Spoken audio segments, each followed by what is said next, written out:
your brain, your body, your mind is constantly in this dissonance where it's like, am I doing the right thing? Is that what most people want? Is this going to be accepted? You're constantly questioning yourself, and ultimately all of these things lead to hindered growth. Hey y'all, and welcome to Let's Talk Sis. I'm Shekinah, your host, and as we spend time together, I can promise you three things. I'll be honest, I'll make you laugh, and I won't hold back. Let's Talk Sis is your essential girl talk destination where you'll hear about life from the perspective of a Black woman in America, as our stories often go untold. I can assure you, while honest, we are a community for growth and love. Remember to like, subscribe, and share the podcast. Now sit back, relax, and let's talk, sis. Hello, beautiful people, and welcome back to another episode of the Let's Talk podcast. Okay, this is a safe space for Black women who are deeply emotional, have not felt seen, heard, or valued. Okay, we have room for you here.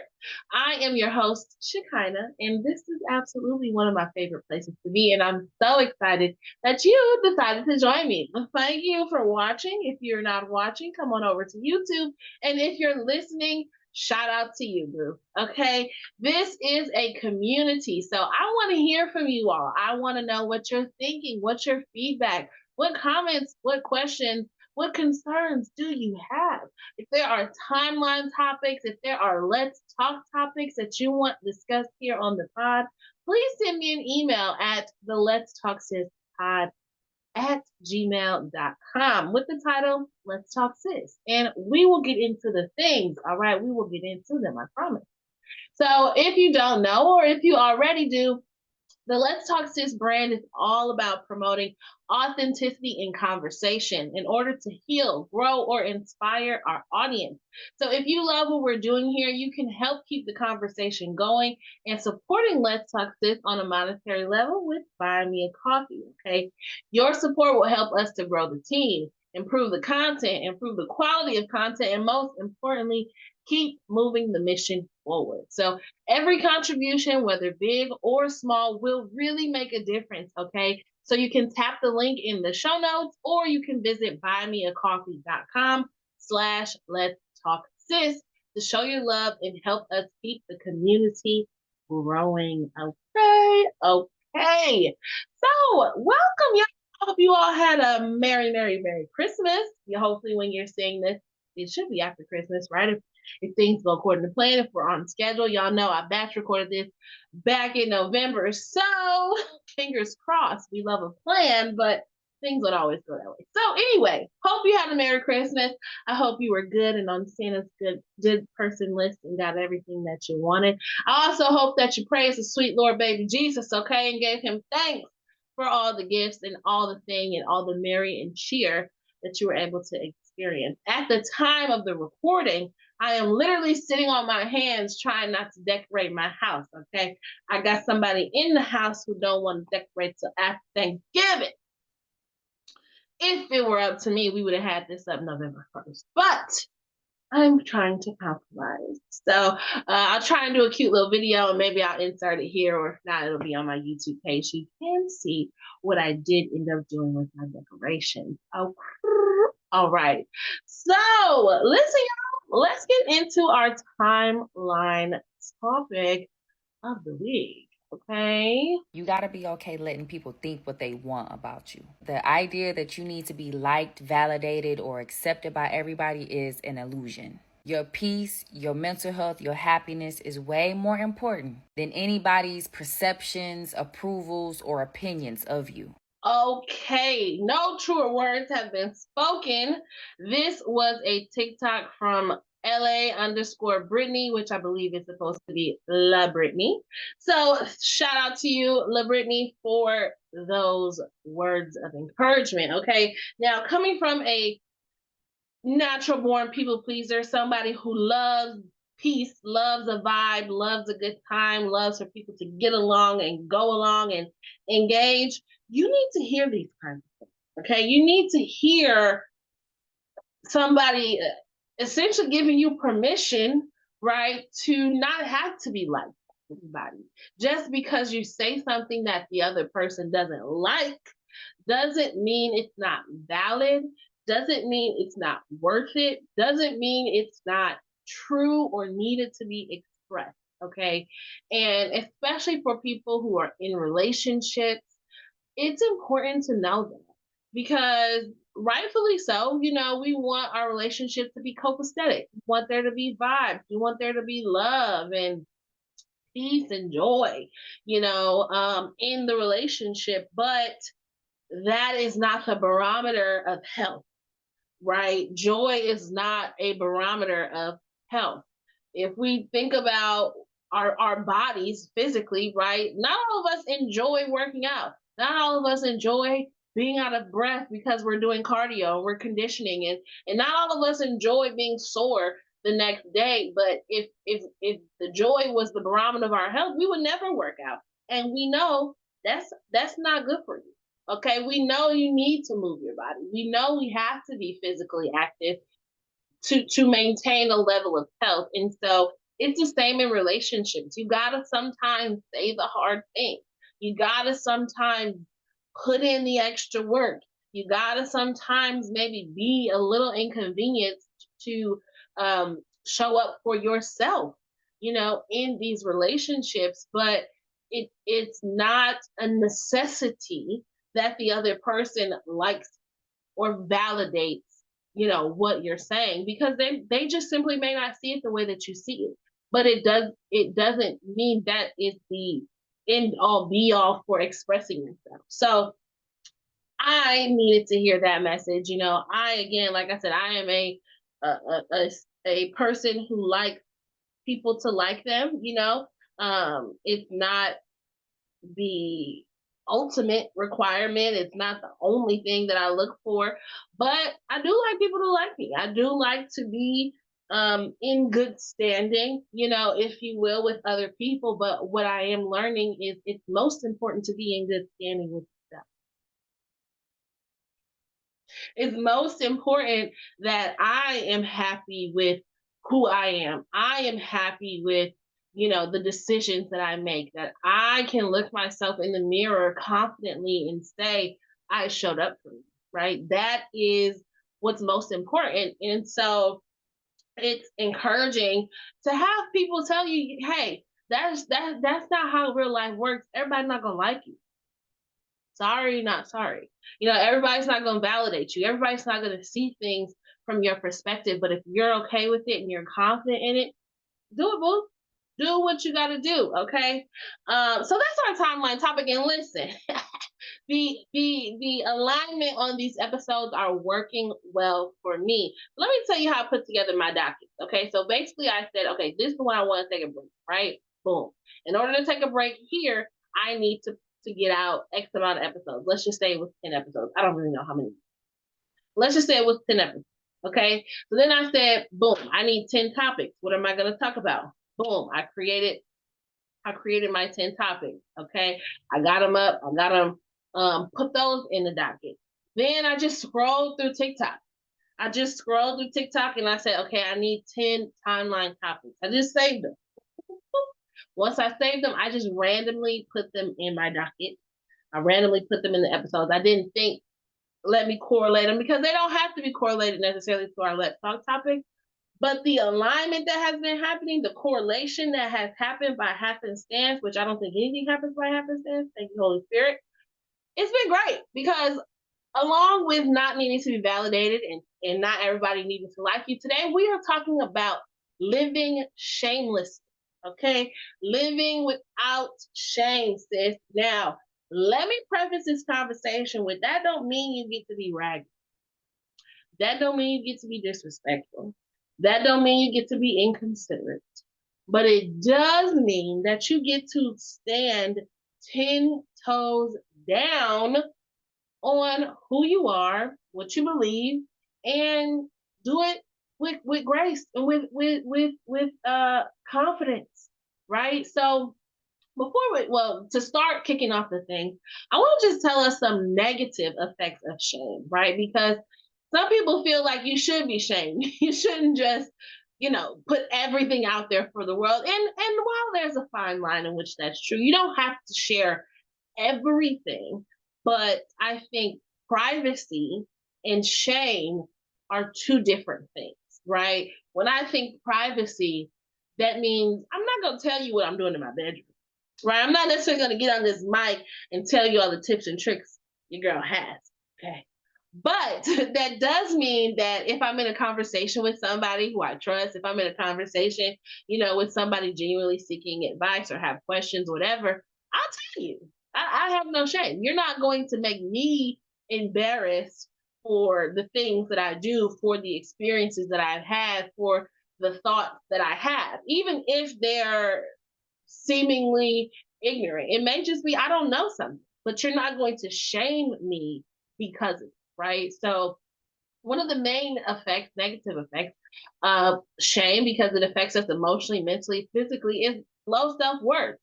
Shame makes people feel fundamentally not enough, leading to chronic self-criticism. Well, should I be drinking water? Should I be doing this? Should I is this the right way? Do you fold it? Do you put the hanger to the left? Do you put the hanger to the right? Dang, I can't never get anything right? There's this constant self-criticism when you experience a lot of shame. It also leads to isolation because people feel like they can't do anything right, they're not good enough. Well, shit, I'm just going to be by myself. Every time I come around you, you making me feel less than, you making me feel like my decision is stupid. Like, why didn't you just put the ketchup in the dish instead of putting it all over your fries? Now I'm shamed for how I eat my fries, and so I'm just going to eat my fries alone and in peace and without you because you make me feel bad, right? There's this isolation because of we want to avoid judgment as human beings, which is understandable. Okay. So, next on the list is shame can also lead to anxiety and depression. So, constantly feeling like I'm not doing something right. Am I walking on excuse me, you're walking on eggshells. Do they like when I say this? Do they like when I do that? Is this what most people say? Is this what most people do? Right? So you're anxious, and because there is no necessarily right way all the time, you don't get the answers to those questions, and so you it leads to this depression, this depressive state where again nothing I do is good enough. Nothing I do is right. Nothing I do is acceptable. Nothing I do is normal, right? It can also lead to perfectionism. So many people overcompensate for shame by trying to appear as if they are flawless, as if they never make mistakes, as if nothing they do could possibly be critiqued or shamed because it's perfect. And that's bullshit. Okay? Show me a perfect person, and I'll show you a lot. We all have some things, that we aren't the best at. It's that saying like you never know what people are doing in their own homes. The people who often present to be perfect, the people who often present to be shame, like they don't have anything, wrong or doing anything um uh egregious are often the worst ones. And we don't need perfection. We want authenticity, right? I want you to come flaws and all. I want you to come to the group,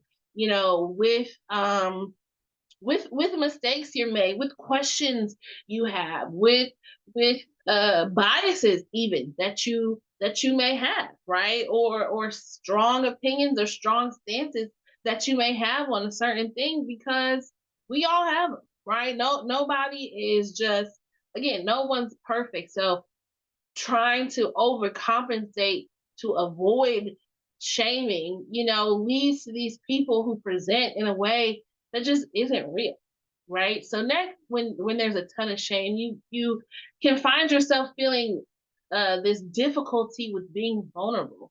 It makes it hard, and if you're the person shaming, right, it makes it hard for that other person to feel like they can open up to you and be authentic, as we just kind of discussed, because you gonna talk about me for not wearing deodorant. You're gonna talk about me for, I don't know, not saving money. You're going to talk about me because I don't pray every single morning.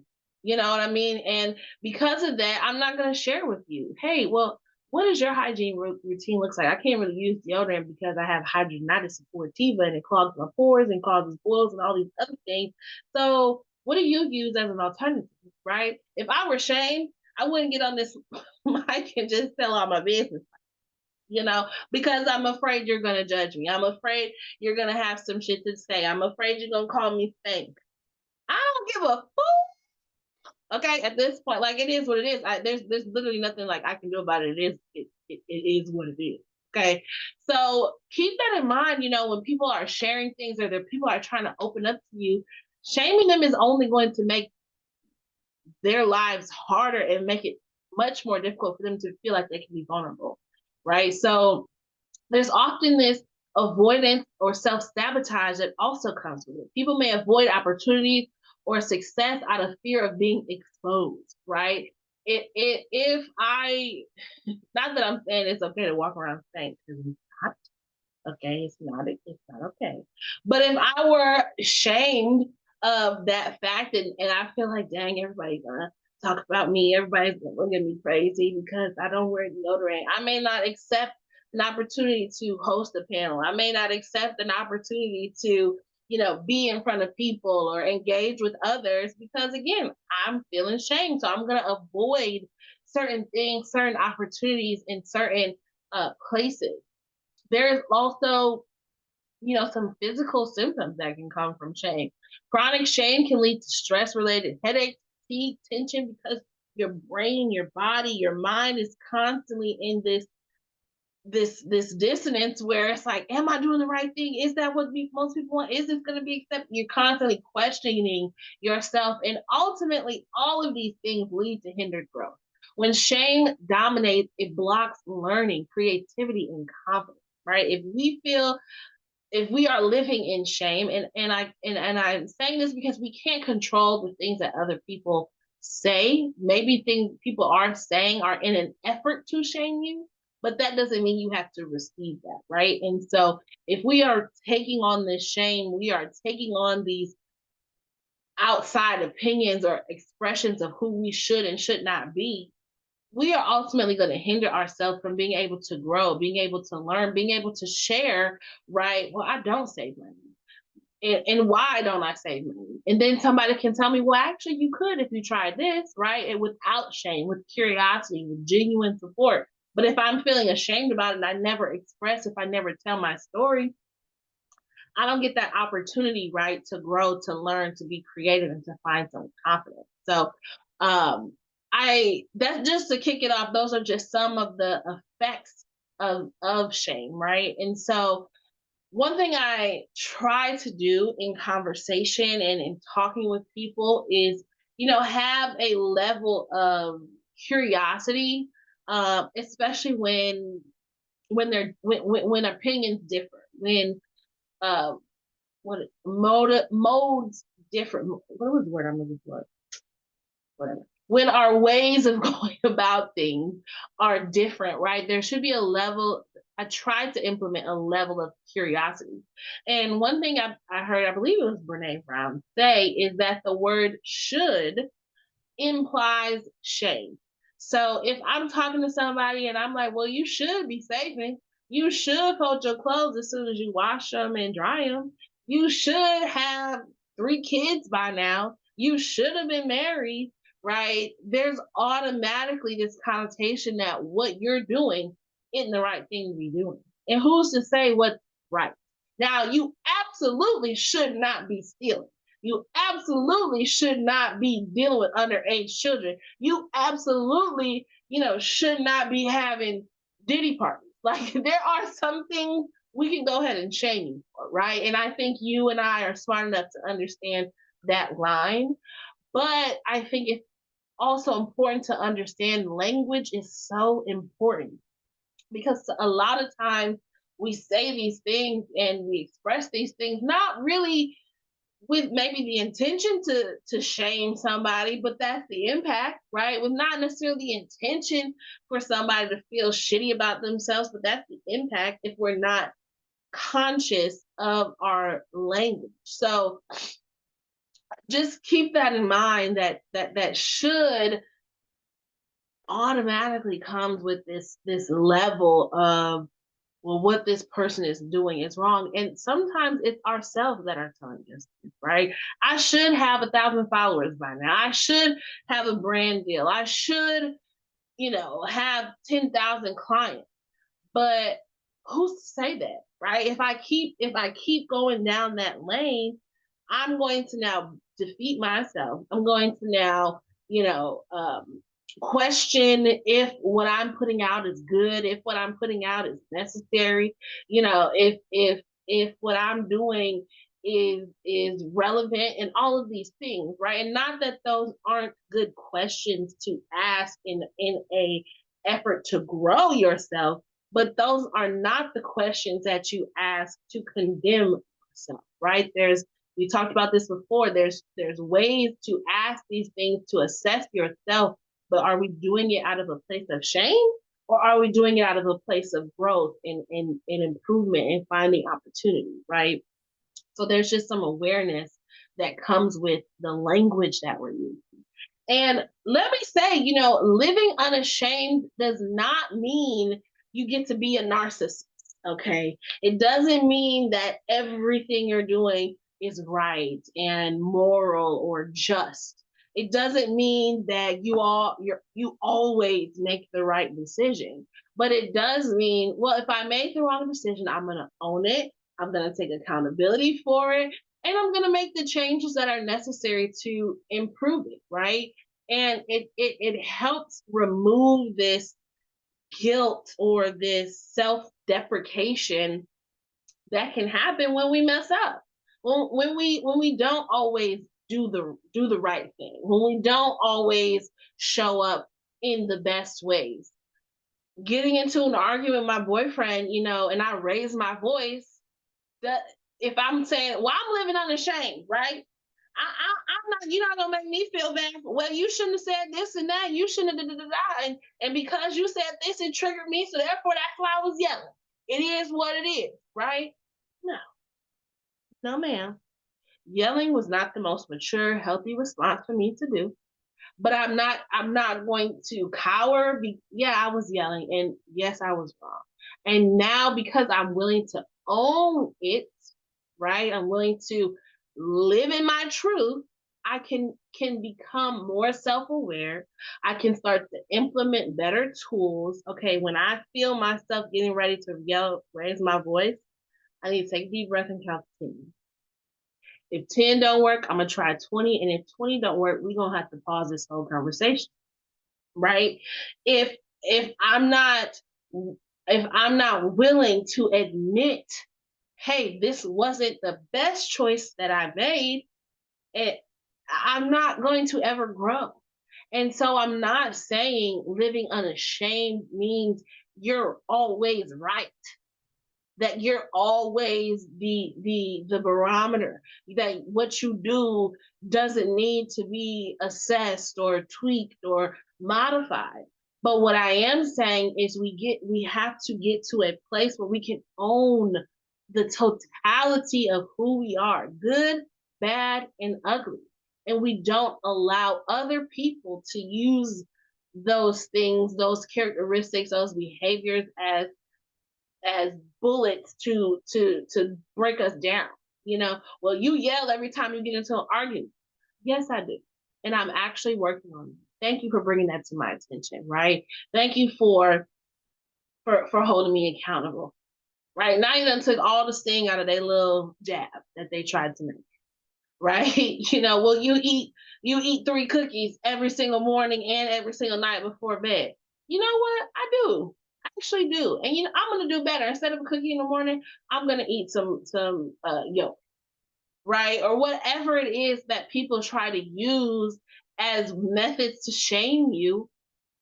You're not living in the shame of it. You will live in, that is a part of me. That is something that I do. That is how I think. I am often critical. I do jump to conclusions quickly. Now with this information, right? Do I want to keep jumping to conclusions? Then keep on jumping. Okay.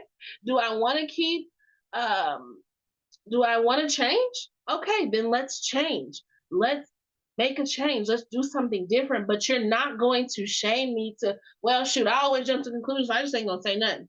Now I'm just not talking to people. Now, no, don't text me. Don't hit me up. Nope. Don't even ask me.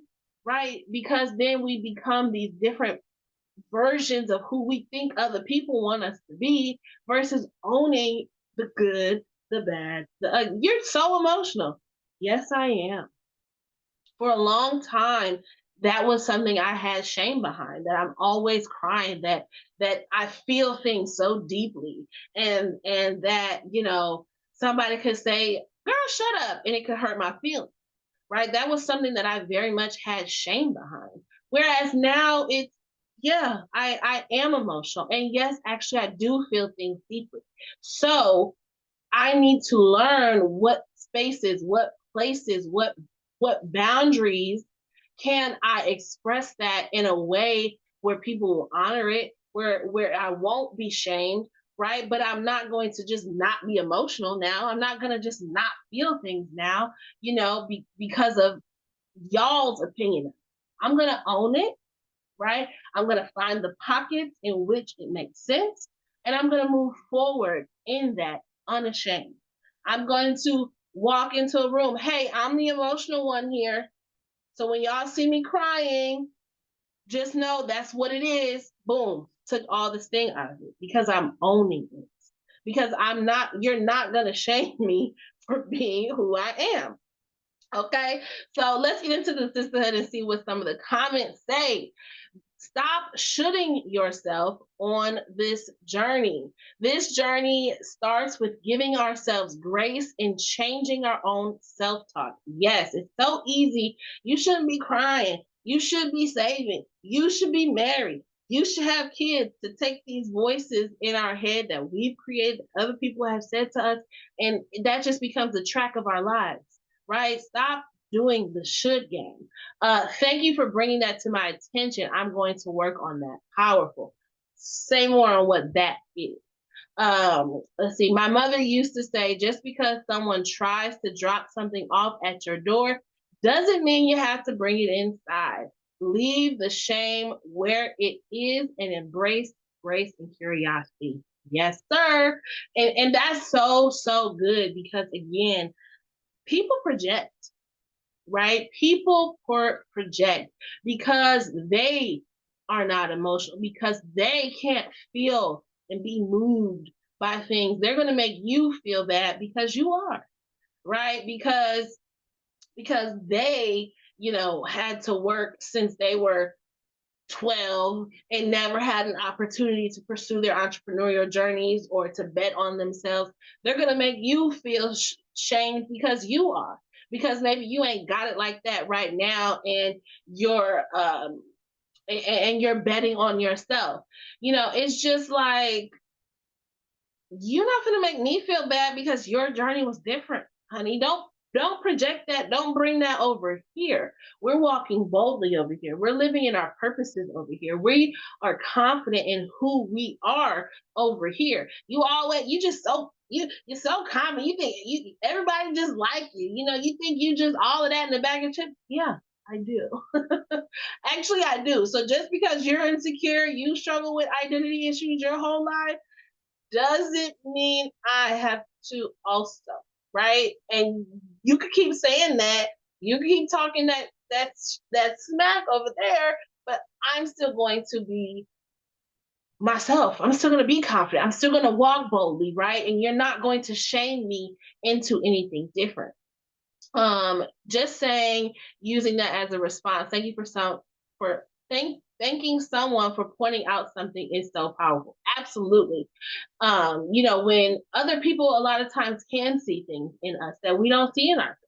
Other times people can see the way you show up that you may not be aware of, and there's a way to receive that information, right? You're overly critical. You're all.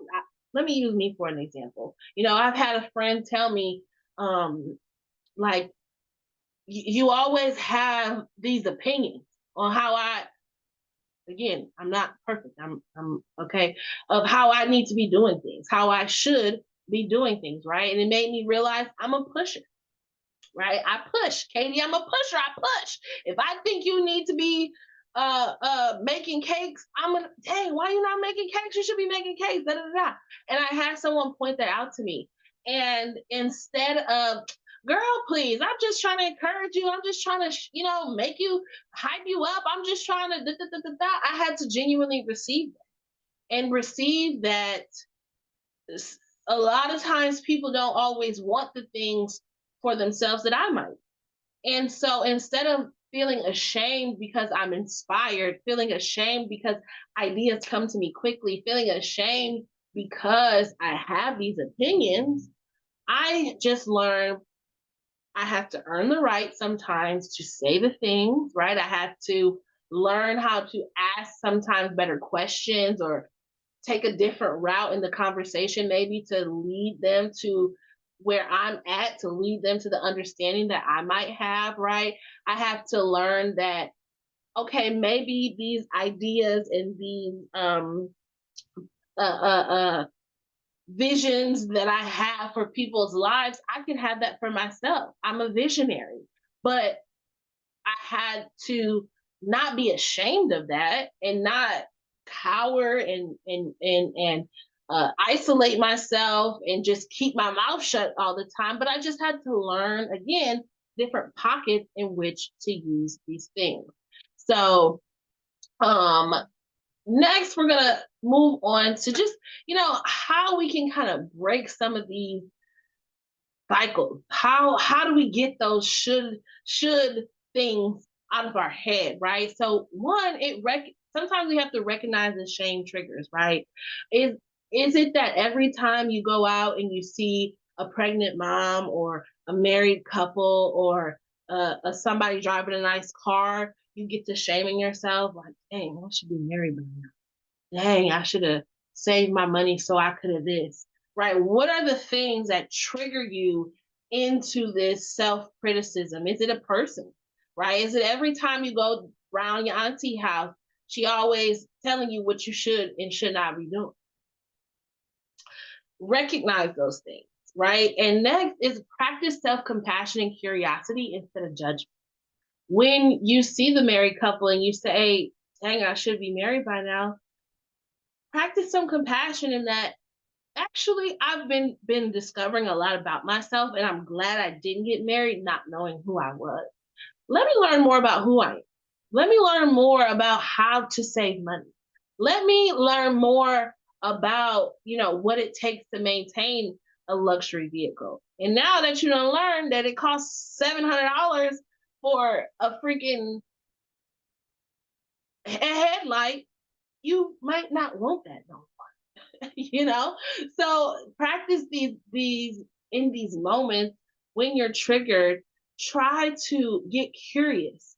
Why do I feel like I should be married right now? Is it because everybody else is married? Is it because I had this picture of my life and this is when marriage was supposed to be in the picture? Or is it because I actually just really do desire marriage and it is something I genuinely want, and that's okay, right? But when it happens, how it happens, that's always going to be on God's time. So try to practice just being compassionate with yourself and understanding, hey, listen, it's okay that you feel like maybe you should be ahead in life or maybe you should be somewhere else, but let's own where we are right now, right? Let's get really curious and figure out what we can do to get there. And that's it. Next is the power of naming your shame and speaking it out loud. So again, if it's the marriage, if it's the weight loss, if it's the having a nice car, the owning of a home, the success of a particular business, name it, say it. Damn, I thought I'd have $1 million by now. That's okay. It's okay that you had these ideas, that you had these concepts, that you had these desires, right, of a certain thing. But I think when we own it, when we name it, when we say, you know what, I am critical sometimes, I can be judgmental, I do sometimes push these people into certain things. When we name that thing and we take ownership of it, it's powerful because now what can you say to me? Yeah, I know I wanted to be married. Yeah, I know I said I would this. Yeah, I know I thought I would that. But this is where I'm at right now. Right? This is the path that I'm on instead. This is now my journey. It takes again the shame, the disappointment out of it and becomes a place of ownership and empowerment, right? And last but not least, find safe spaces. Places like the Let's Talk Sis podcast. Places where you come and we affirm you for who you are, as you are, how you are, right? Places where you can express those desires, those wants, those feelings of should or whatever, and you're not judged. Yeah, you should have been saving money. Yeah, I don't know how you made it this far. You ain't saving no money. Yeah, you should have been married. I don't know why you still single. Like that's not the place we want to be. We want to be at the place. Listen, girl, I thought I'd be married too by now, but life had a different turn, and here's how I manage it. Or yeah, I struggle with saving money too, and I still ain't figured it out. Right? Find those places. Find those people and help you, that will help you not again just confirm that every single thing that you're doing is right and you ain't never made no mistakes and you don't have anything to fix, but that help you release the shame associated with it, right? Find the people who you can say, I am so critical sometimes and I really don't know how to adjust. I really don't know what's making me that way. And find someone who can say, yeah, I was the same way. Or you know what, when I hear you speak, I see this. And it's coming from a place of love. It's coming from a place of care, consideration, concern for, who you are as a person. So I feel like that was a lot. Maybe because this is my second episode today. I don't know. Your girl been talking. But I hope this helped you. I hope you understand, living in shame is not going to get us to our goals, baby girl. It's not going to get us where we need to be, and it's not necessary. Okay? Drop it. Drop the shame. Give it back to the people who gave it to you, right? Write it on a piece of paper, burn it, write it in your notebook, type it out on a tweet, like whatever you have to do to literally release that energy, to spiritually release that energy, to mentally release that energy. Practice, affirming yourself. I am happy, or I am on this path, this journey, right? I'm not good at affirmations, so I'm not even gonna try and do it. But self talk is so important. Speaking life into yourself, speaking of affirmation into yourself is so important. And finding the spaces that do the same are invaluable. Okay. So, with that being said, it is time for our conversation challenge for this week. Again, these challenges are here to help promote authenticity in conversations through your community, through the people you love, and primarily with yourself. So, I want you to find somebody you trust, find somebody you love, and it might be the Holy Spirit, okay? And there ain't nothing wrong with that. But ask someone close to you, where can you release shame in your life? Because again, a lot of times people see things that we don't see. They see things on us, in us, about us that we may not be. So ask them, where can you release some shame in your life? Okay. And let me know. Let me know in the comments if you feel free to share. Send me an email, send me a text. You ain't got my number, but engage with your girl, okay? So hopefully you learned something. Hopefully this was helpful. Hopefully you had a good time, okay? Remember to like, share, and subscribe to the podcast. And we will be right back here next week with another episode in the new year. Woo! Peace, love, and hair grease, y'all. Bye.